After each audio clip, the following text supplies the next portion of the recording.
सिंध की तारीख़ ते ॻाल्हि ॿोल जे सिलसिले में आउं रुख सिंधी अवां दोस्तनि साथियुनि भाउरनि ऐं भेनरुनि सां मुख़ातिबु आहियां।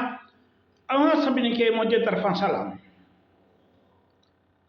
अॼु पाण सिंध जे हिकु निराले हाकिम बाबति ॻाल्हि ॿोल कंदासीं, जेको सिंध में तमामु घणो मशहूरु रहियो, अॼु बि आहे ऐं सिंध में समन जे दौर जी हुकूमत जो नाम्यारो हुक्मरान थी गुज़रियो आहे। तव्हां सम्झी विया हूंदा त पाण जाम निज़ामुद्दीन समो, जंहिंखे प्यार विचां जाम निदो कोठींदा हुआ, उनजो हयाती कारनामनि ऐं किरदार ते ॻाल्हि ॿोल कंदासीं।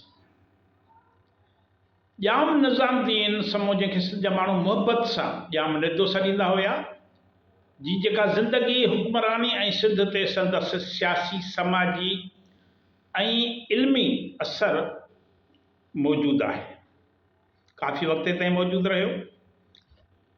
जाम निदो जी जेका हुक्मरानी आहे उहा 1461 ईस्वीअ खां 1508 ईस्वी यानी अधु सदीअ खां वधीक अरसे ताईं सिंध ते रही, जंहिंमें सिंध सियासी इस्तेहकाम ॾिठो, समाजी अमन हुयो ऐं इल्मी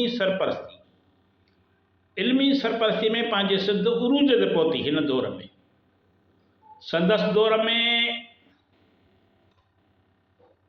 सुफ़ियाणी ऐं मज़हबी जेके रुझान हुया उन्हनि खे त फ़िरोग मिलियो, पर जेके हिते ग़ैर मुस्लिम रैयत हुई उन सां बि रवादारी क़ाइमु रही, उन्हनि सां रवादारी वारो सुलूक रहियो ऐं इल्म ऐं अदब लाइ बि हिकिड़ो मुआफ़िक़ माहौल पैदा थियो। हिन दौर में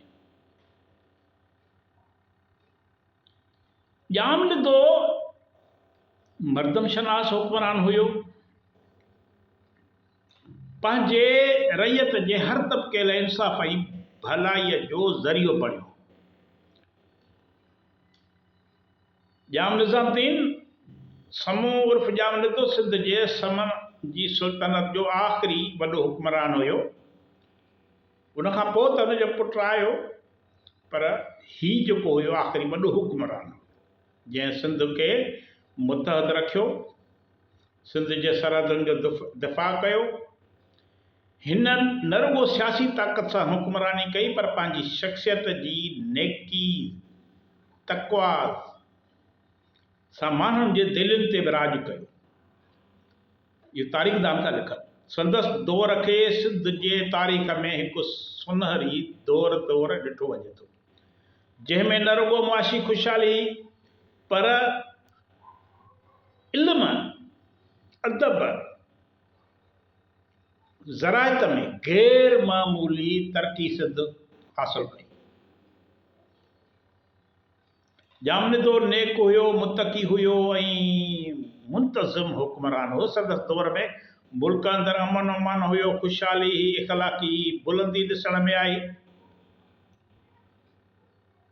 हू हिकिड़ो तारीख़दान आहे, मासुर रहीमी जो मुसनिफ़ आहे।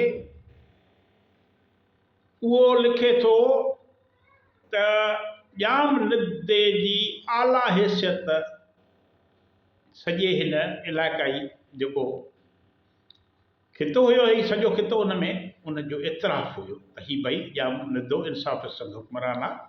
हिन जी कंहिं बि पाड़े वारे सां, रियासत सां, हुक्मरान सां का दुश्मनी न हुई। बाक़ी सिंध ते जॾहिं को हमिलो थियो त हुन पंहिंजे वतन जो दिफ़ा कयो। जाम निदे जे दौर में ठटे खे इल्मी ऐं रूहानी सरगर्मियुनि जो मर्कज़ बणायो वियो। केतिरा ई आलम, शाइर ऐं सूफ़ी सिंध में जियाबा थिया।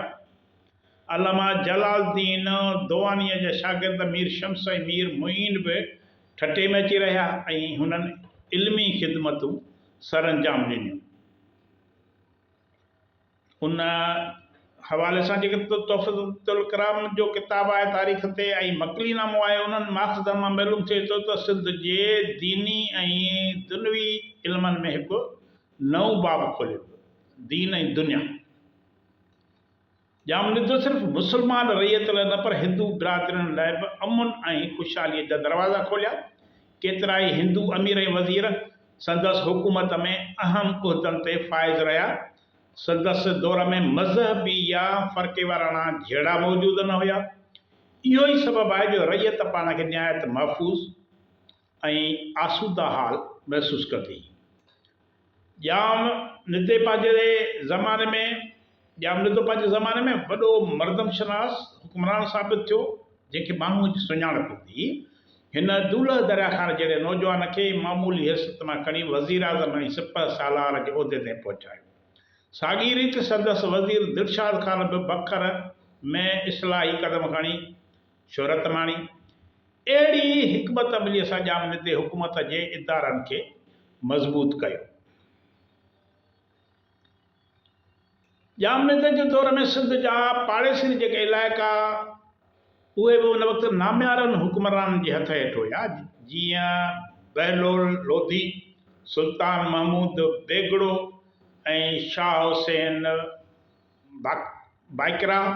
अहिड़ी हमसरे सबबि सिंध जी सियासत ऐं तमदन जो मयार बि बुलंद थियो। जाम निज़ामुद्दीन समूह 1508 में लाॾाणो करे वियो। संदसि वफ़ात खां पोइ संदसि पुटनि में ताक़त जी जिदोजहद इक़्तिदार जी जिदोजहद सबबि समन जी हुक्मरानी कमज़ोर थी ऐं नेठि 1520 में अरगूननि सिंध ते कब्ज़ो कयो। जाम निदे जो जेको मक़बरो आहे मकलीअ में तइमीराती फ़न जो शाहकार आहे, जंहिंजी वाखाण मकली नामे में बि कई वई आहे।